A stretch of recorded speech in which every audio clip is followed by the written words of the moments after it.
감사합니다. 제가 향림교회에 들어왔습니다. 80년대에는 저녁에 강연이 있을 적에 교우들보다는 경찰들이 많이 있는 그럴 때 강연도 송건호 선생하고 같이 해본 적이 있습니다. 주일 예배에 참석하는 것은 오늘 처음이 아닌가 싶습니다. 안병뮤 선생님은 저를 참 좋아했습니다. 제가 고심파 출신입니다. 고심파 출신이기 때문에 항상 저를 만날 때마다 이 보수 꼴통 이 얘기를 참 자주 했습니다. 그러면서도 저를 잘 이끌어 주셨습니다. 오늘 읽은 성경 말씀 여러 군데가 있는데 로마서 8장과 8장 31절 만일 하나님이 우리 편이시면 누가 우리를 대적하리요 하는 이 말씀, 이것은 3.1운동이 일어났을 때 기독교인들로 조직된 독립단 통고단이 있었습니다. 거기에서 교인들에게 기도하고 성경을 읽으라 이러면서 나중에 이야기하겠습니다마는 월요일부터 토요일까지 토요일 날 읽으라고 한 성경이 로마서 8장입니다. 그래서 그 중에 제가 31절을 만일 하나님이 우리를 위하시면 누가 우리를 대적하리요 이 말씀을 제가 택했습니다. 이 말씀은 김구 선생이 아주 좋아했습니다. 그래서 휘호를 많이 남기기도 했습니다. 오늘 말씀의 결론이 없습니다마는 예레미야 5장 30절 31절에 이 땅에 참 기괴하고 놀라운 일이 있다. 예언자들은 거짓을 예언하고 제사장들은 그것을 따르고 백성들은 이를 좋아하니 너희들의 마지막이 어떻게 되겠느냐. 제 말씀의 결론은 그건데 거기까지는 이르지 못하고 중단을 하겠습니다. 그러면 3.1운동과 한국교회라는 그런 제목으로 좀 말씀을 드리겠습니다. 3.1운동은 1919년 3월 1일 서울의 태화강과 파고다 공원을 비롯해서 전국 8국의 지역에서 동시에 한국의 독립을 선포하면서 시작한 거족적인 독립운동으로 그 뒤 1년여 동안 계속되는 국내외의 항일 민족 독립운동을 총칭해서 3.1운동이라고 이렇게 말하고 있습니다. 이 운동은 지역과 사회적 계층, 종교와 이념, 남녀노소를 넘어서서 민족의 독립을 쟁취하려는 항일 독립운동이었습니다. 이 운동의 주체가 초기에는 종교인들이어서 그 종교사적 의의가 클 뿐만 아니라 이 운동이 대한민국이라는 민주국가를 출발시켰기 때문에 혁명으로 간주되는 측면도 있어서 3.1운동은 그 정치사적 의미 또한 혁명적이랄 수 있습니다. 제가 그냥 말을 못하기 때문에 원고를 전부 다 작성을 했습니다. 그 원고를 우리 목사님께 드렸으니까 혹시 저 얘기를 들어보고 난 뒤에 좀 원고가 필요하다 싶으면 목사님께 요청하시면 드릴 수 있을 것입니다. 3월 1일을 거사일자로 잡은 것은 그해 1월 22일에 돌아가신 고종의 장례날이 3월 3일로 정한 것과 관련이 있습니다. 당시 고종에 대해서는 독살설이 있었습니다. 그렇기 때문에 우리 백성들이 많이 흥분하고 있었습니다. 고종의 인산일이 장례일이 3월 3일로 결정이 되었습니다. 그러자 여기에 때를 맞추어서 거족적 민족운동을 하려고 했는데 3월 2일은 주일날이었습니다.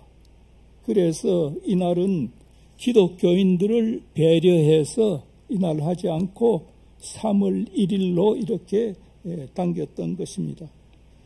그 당시에 서울역에 하차하는 인원만 보더라도 평소 매일 평균 1,500명에서 1,600명 정도가 서울역에 내렸습니다. 그런데 2월 26일이 되니까 3,000여 명이 내렸고 27일 날은 6,000여 명이 내렸습니다.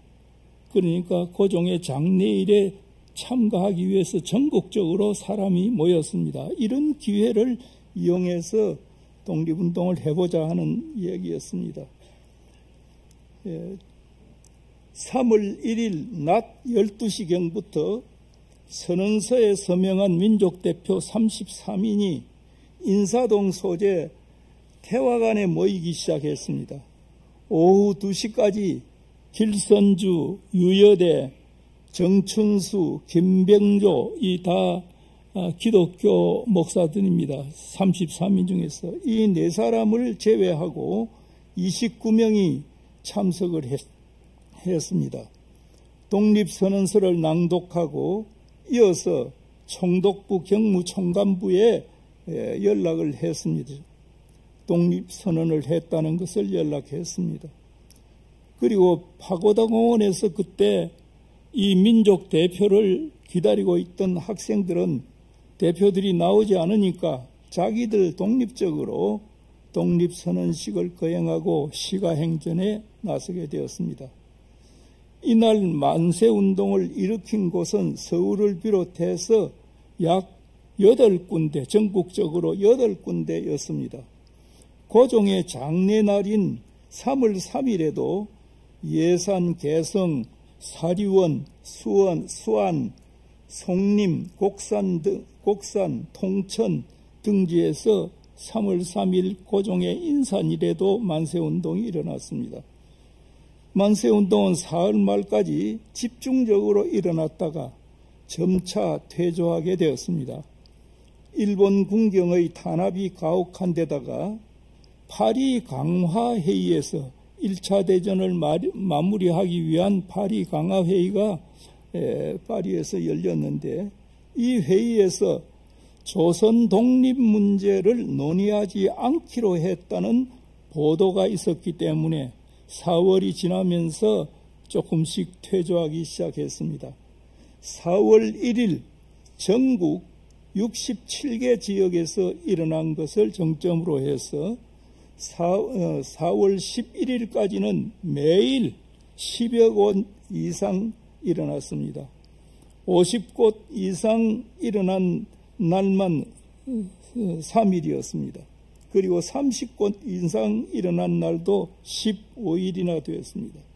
시위 참가자는 서울의 수십만을 비롯해서 의주 3만 명, 강화읍 2만 명, 합천, 상가 1만 명 등에 이르렀습니다. 이것은 다 일본 측이 조사해서 발표한 것입니다. 이 통계는 일제가 50명 이상의 시위를 조사한 데 따른 것으로서 이 통계에 따르면 19년 3월 4월에는 전국적으로 1214회 그리고 시위에 110만 명이 참가했고 3월과 5월에는 1542회에 202만 명이 참석했다고 되어 있습니다. 전국 218개 군 중에서 212개 군에서 참가를 했습니다. 그러나 이런 일제의 공식 통계와는 달리 2,000여 회가 넘었다는 우리 측 독립운동 측 기록이 있고 박은식 선생의 한국 독립운동지 혈사라고 하는 책에서는 1년간 1,000만 명이 참여했다고 증언하고 있습니다. 처음에는 독립선언서 말미의 공약 3장에 따라서 비폭력, 평화적인 방법으로 진행이 되었습니다. 그러나 일제가 총검으로 무차별 살육을 감행하자 사상자가 많이 일어났고 그래서 폭력화한 곳도 있었습니다. 일제 측 통계에 의하면 그해 3월에서 5월까지 46,948명이 체포 투옥이 되었습니다. 2만 명에 가까운 이들이 미결수 혹은 기결수로 수감되었습니다. 15,900여 명이 부상당했고 7,500여 명이 살해당했습니다. 47개의 교회당과 2개의 학교 그리고 715채의 한국인 민가가 불을 타버렸습니다. 그러면 이런 3.1운동의 배경이 어떤 것인가 하는 겁니다. 불법과 폭력으로 한국을 강점한 일제는 언론, 결사, 집회의 자유와 정치 사상의 자유를 박탈했고 생존권을 위협하는 등 한국인을 공포로 몰아갔습니다. 그들은 치안 대책으로 태형을 보완했습니다. 조선 왕조 시대까지 매를 때리는 태형이죠. 이걸 갑오개혁 이후에는 없앴는데 이 태형을 일제는 다시 부활했습니다. 1911년 1만 8천여 명에 달하는 즉결 처분이 18년에 가면은 8만 2천 명으로 늘어났습니다. 동맹파업도 1916년에 6건에 362명이었던 것이 1918년에는 50건에 4,500여 명으로 늘어났습니다. 쌀값도 1914년 일석당 평균 15원이던 것이 17년 말에는 20원 선이 넘었고 19년 3월에는 40원 선을 상회하게 되었습니다. 이는 일제강점 초기 식민지 백성의 삶을 옥죄고 있던 사회경제적 상황이 매우 비참하게 되었음을 의미하는 것입니다. 1918년 우리가 잘 아는 바와 같이 1차 세계대전이 끝나고 피압박 민족에게 민족 자결이라는 희망적인 소식이 전해왔습니다. 미국 대통령 윌슨이 제창한 민족 자결 원칙은 당시 유럽에서 오스트리아 제국과 러시아 제국 및 터키 제국의 지배하에 있던 유럽의 백인 기독교 지역에 적용하려는 그런 선언이었습니다. 영국, 프랑스 등 당시 전승국의 식민지나 아시아, 아프리카의 비백인, 비기독교도 식민지에 대해서는 적용하려는 것이 아니었습니다. 때문에 유럽 지역의 유고슬라비아, 체코슬라비아, 폴란드 등 8개 나라가 이 민족 자결주의에 의해서 독립을 막게 되었습니다. 영국, 프랑스 등 전승국의 지배하에 있거나 유럽 밖에 존재하는 아시아, 아프리카 지역의 비지배 민족에게는 이 민족 자결 원칙이 적용되지 않았습니다. 일본은 1차 세계대전 때 중국 청도에 있는 독일 조차지를 공격해서 승리했습니다. 그렇기 때문에 1차 대전 때는 일본은 전승국에 해당이 되었습니다. 베르사유 조약 안 440개 조가 있습니다. 그 가운데 조선 문제가 아예 포함되지 않았습니다. 민족 자결 원칙이 전승국 식민지나 유럽 밖의 식민지에는 거의 적용되지 않았기 때문에 당시 조선에도 적용될 수가 없었습니다.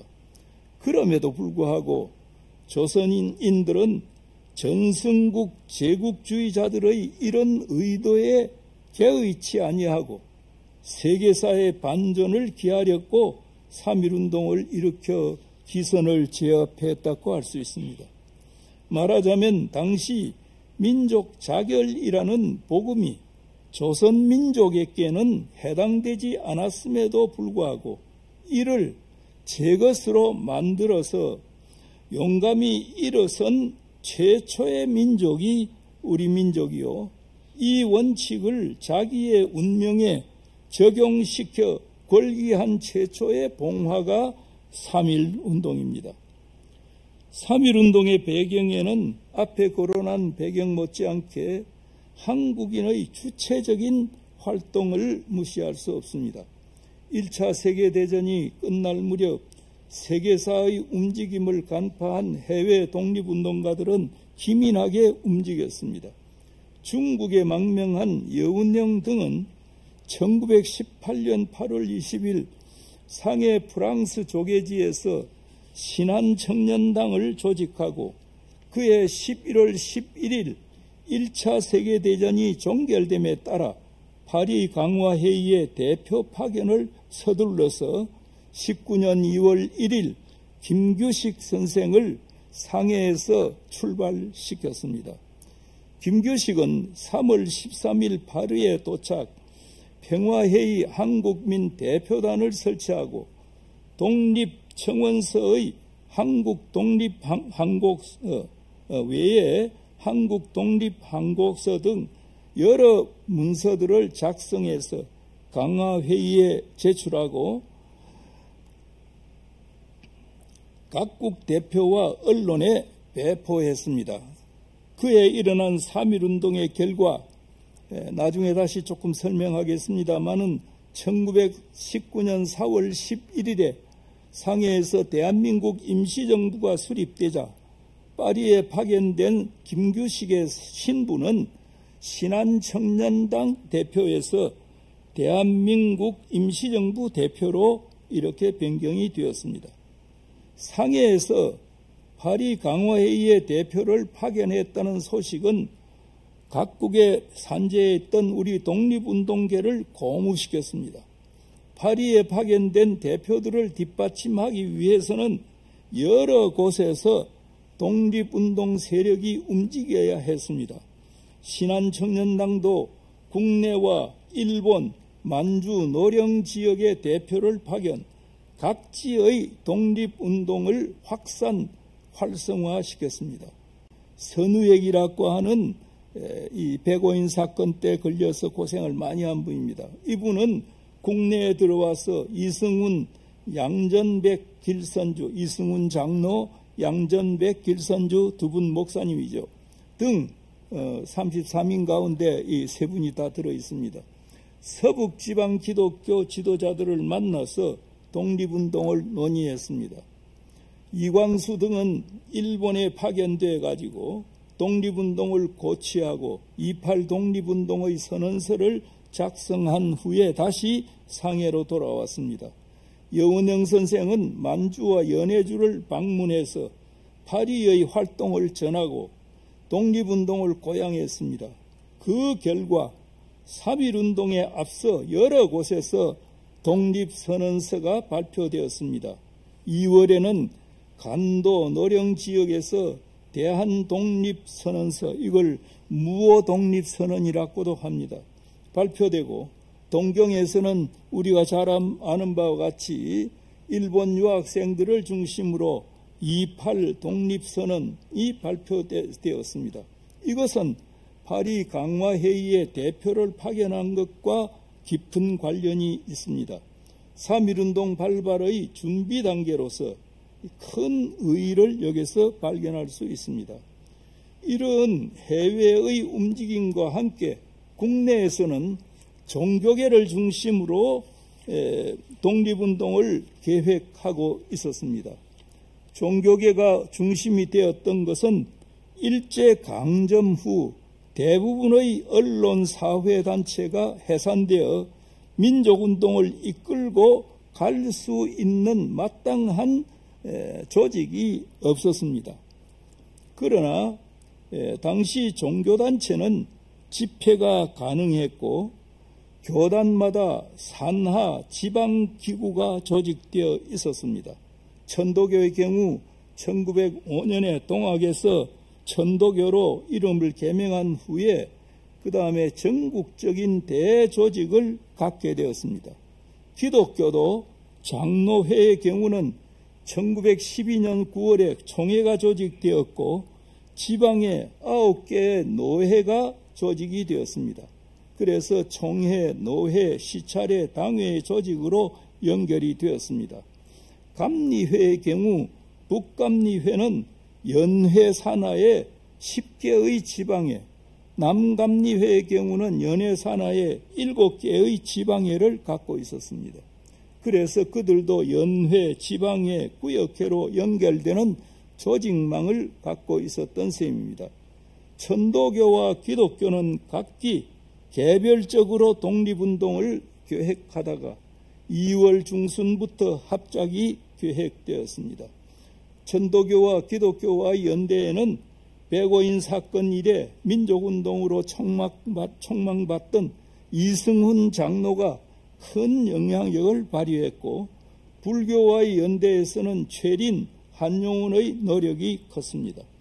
이렇게 종교계가 3.1운동의 중심 역할을 한 데에는 일제강점하에서 종교기관만이 치외법권적으로 유일하게 합법적인 집회활동 공간을 가졌다는 것을 무시할 수 없습니다. 또 주목되는 것은 한국 기독교인들이 민족운동 참여를 경계하면서 선교사들이 당시에 정교 분리 정책을 아주 강력하게 강조하고 있었습니다. 선교사들이 그렇게 정교 분리 정책을 강조한 것은 오히려 교회가 그 안에서 독립운동을 할 수 있는 공간을 만들어 주었다고 해석해 볼 수도 있습니다. 그러면 3.1운동의 진앙에 대해서는 생략을 하고 3.1운동의 의의에 대해서 조금 말씀드리겠습니다. 3.1운동은 독립운동사에 큰 영향을 미쳤습니다. 그 전에 위정척사운동과 개화운동, 농민운동으로 분화되었던 민족운동을 하나의 새로운 독립운동의 동력으로 만든 것이 이 3.1운동입니다. 3.1운동 후 만주 지역을 중심으로 한일 무장 독립투쟁이 활발하게 전개되었습니다. 북간도에서는 북로군정서, 대한독립군, 서로군정서, 대한의용군, 광복군 총령 등이 조직되어 일본군과 교전을 벌였습니다. 1920년에 들어서 봉오돈 전투 6월이죠. 청살리 전투 10월에서 큰 승리를 거두었습니다. 항일 무장투쟁은 러시아와 중국 관내에까지 파급이 되었고 미주 지역에서도 이 군대가 조직이 되었습니다. 활발하게 전개된 해외 독립운동은 국내 민족운동에도 자극을 주어서 고등교육을 위한 밀립대학 기성회가 국내에서 이루어졌습니다. 조선산 물품 애용운동, 근검 절제운동, 실력 양성운동, 사회주의 계열의 독립운동 등도 일어나서 독립운동이 다양하게 국내에서도 전개될 수 있었습니다. 무엇보다 3.1운동은 한국 민주화운동에 큰 영향을 미쳤습니다. 3.1운동은 종래 독립운동의 성격만 강조되었고 민주화운동의 측면은 강화되어 왔습니다. 3.1운동은 한국사에서 민주공화제 국가를 탄생시키는 획기적인 계기를 만들었다는 점에서 학계에서는 일부 3.1혁명이라고까지 이렇게 불러야 마땅하다는 주장도 있습니다. 한반도에서 민중이 역사의 주인공으로 등장하게 된 것은 그리 오래지 않습니다. 고려시대에도 민중들이 신분 해방운동을 전개한 적이 없지 않았으나 주체로 등장되지는 않았습니다. 조선 후기에 이르러 민중들은 홍경래의 난을 계기로 밀란 형태의 농민운동을 일으키게 되었고 1862년에는 임술년입니다. 임술 밀란으로 총칭되는 37건의 대소 농민 저항운동이 일어났습니다. 그런 저항들이 온축되어 폭발된 것이 1894년에 동학농민혁명이라고 할 수 있습니다. 그 뒤에도 민권신장을 위한 독립협회운동도 있었지만은 지배자들은, 고종을 비롯한 지배자들은 오히려 황제권을 강화해서 대한제국을 탄생시키는 등 역사의 흐름을 아주 역행을 하고 있었습니다. 그러나 3.1운동은 조선조 멸망 이후에도 여전히 잔존했던 양반 지배자 중심의 왕조의 질서를 걷어내는 계기를 만들었습니다. 독립운동계도 3.1운동 이전에는 옛 왕조를 회복하겠다는 의미의 복벽운동은 독립운동을 하지만은 벽은 임금입니다. 임금 체제를 회복하는 그런 내용의 독립운동이 있었습니다.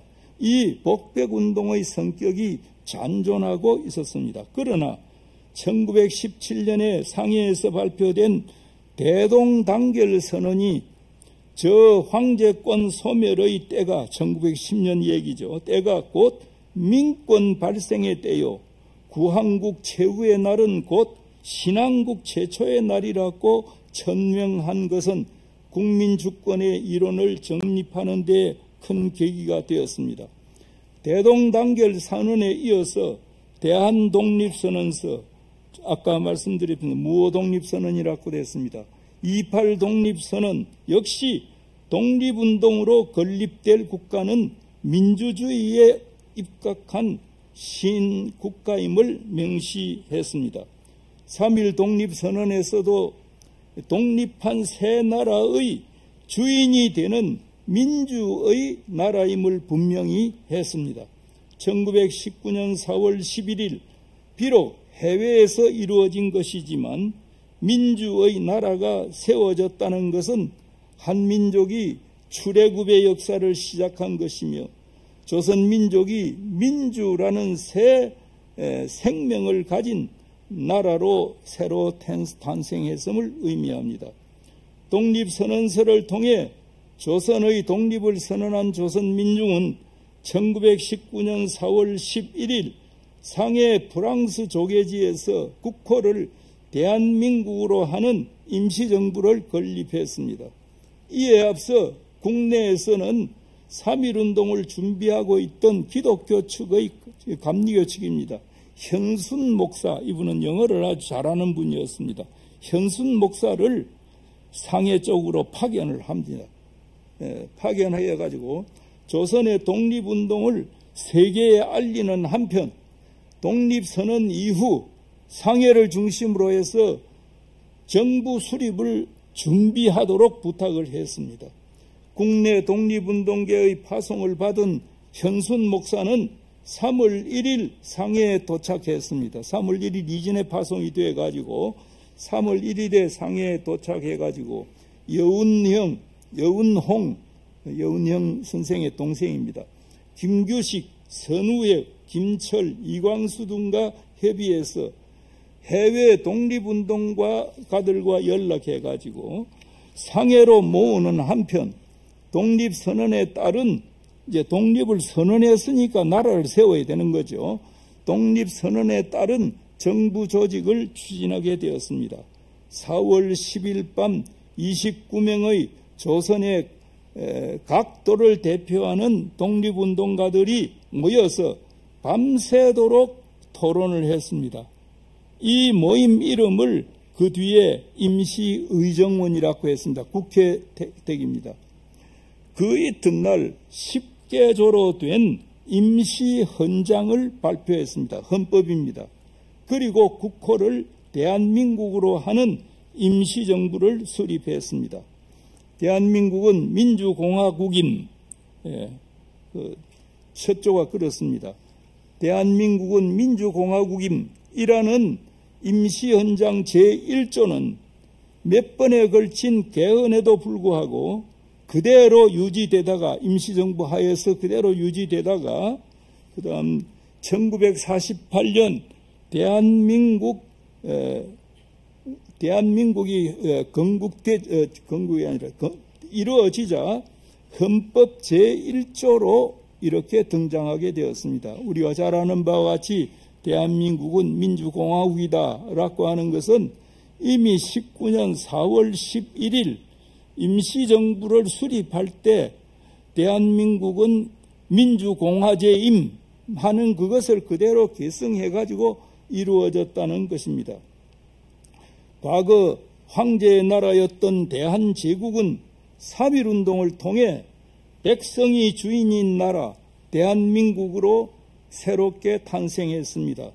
그러기에 선진들은 이러한 역사의식을 반영하여 3.1운동을 3.1혁명이라 불렀는데 3.1혁명이란 용어는 1930년대에 오면 독립운동가들 사이에서는 아주 보편화된 그런 용어였습니다. 백성이 주인이 되는 민주의 나라, 곧 민주공화국은 3.1운동에서 독립을 선언하면서 추구했던 이상이었습니다. 3.1운동의 민족 지도자 이승훈 장로는 재판 과정에서 어떤 나라를 세우려고 했느냐는 일제 재판관의 질문에 대해서 우리는 백성이 주인이 되는 나라를 세우려고 한다 라고 당당하게 대답했습니다. 3.1 독립선언에서 천명한 민주공화정 이념은 1910년에 멸망한 대한제국을 대한민국으로 부활시켰던 것입니다. 국토와 국민이 빼앗긴 상태에서 건립된 대한민국은 국가를 통치하기 위해 임시정부, 행정부와 임시의정은 국회죠. 의회를 설치해서 일제에 항거하면서 독립운동을 영도하는 중요한 역할을 감당하게 되었습니다. 3.1운동은 세계사적 의미도 큽니다. 1차 대전 후 전승 강대국 중심으로 새로운 세계 질서를 만들어가고 파리 강화회의 베르사유 조약이냐 하는 것이 거기에서 진행되고 있었습니다. 베르사유 체제를 말합니다. 이는 지배 세력에 변동을 가한 구체제의 연속이었습니다. 3.1운동은 베르사유 체제라는 새로 탄생한 강권 체제에 저항한 최초의 세계사적 움직임입니다. 그러나 1차 대전은 식민지 쟁탈을 목적으로 한 유럽권 내의 전쟁으로 이를 계기로 해서 비유럽권인 미국과 소련에 그 주도권을 넘기게 되었습니다. 베르사유 체제는 1차 대전에서 승리한 전승국이 그들 중심으로 세계 질서를 재편하려는 또 하나의 제국주의 질서로서 전승국 식민지와 유럽 외의 민족에 대해서는 민족 자결권을 부여하지 않았습니다. 이때 한민족은 3.1운동을 통해 전승국 일제에 항거함으로써 1차 세계대전 후 전승국 중심으로 재편성된 침략, 강권 질서에 도전했던 것입니다. 3.1운동은 당시 피압박 민족으로서 세계 최초로 전승국 중심으로 재편성된 침략, 강권적 국제 질서에 도전한 것으로 이에 자극받은 세계의 피압박 약소 민족들이 민족 해방운동을 전개하게 되는 계기를 만들어 주었습니다. 중국에서는 이해 북경 대학생들을 중심으로 오사운동을 일으켰는데 이 운동을 주도한 청년들은 조선을 본받자는 구호를 외쳤습니다. 인도에서는 마하트마 간디를 중심으로 영국에 대한 인도의 독립운동으로 할 비폭력 무저항의 샤타그라하 운동을 일으켰고 필리핀, 베트남, 이집트 등 등지의 독립운동에도 직간접으로 영향을 미치게 되었습니다. 이런 의미에서 3.1운동은 그 세계사적 의의도 높다고 하겠습니다. 시간이 많이 지났기 때문에 3.1운동과 한국교회라고 하는 부분은 제가 생략을 하겠습니다. 그 대신 끝에 결론에 해당되는 얘기를 조금 하겠습니다. 우리는 당시 3.1운동에 참여한 기독교인들의 움직임에서 신앙과 민족을 연관시키려는 노력을 엿볼 수가 있습니다. 교회에서는 모세, 삼손, 다윗, 다니엘의 사적 등을 통해 이스라엘 민족이 고난의 역사를 우리 민족의 역사와 연관시켜 교육했습니다. 또 3.1운동의 만세 시위가 한창일 때 기독교회가 작성한 독립단 통고문을 뿌리면서 시대의식을 민족운동과 연결시키려고 했습니다. 그 통고문에는 첫째, 매일 3시에 기도하고, 둘째, 주일은 금식을 하고, 셋째, 매일 성경을 읽는데 월요일은 이사야 10장, 화요일은 예레미야 12장, 그리고 수요일은 신명기 28장, 목요일은 야고보서 5장, 금요일은 이사야 59장, 토요일은 아까 말씀드린 대로 로마서 8장, 이것을 읽도록 권했습니다. 여기서 민족운동을 신앙고백과 신앙생활의 차원에서 연관시키려고 했음을 우리는 일부 확인할 수가 있습니다. 3.1운동 105주년을 기념하는 올해 한국교회는 신앙의 선조들의 그런 신앙과 행동을 어떻게 해야 할 것인지 숙고해야 할 것입니다.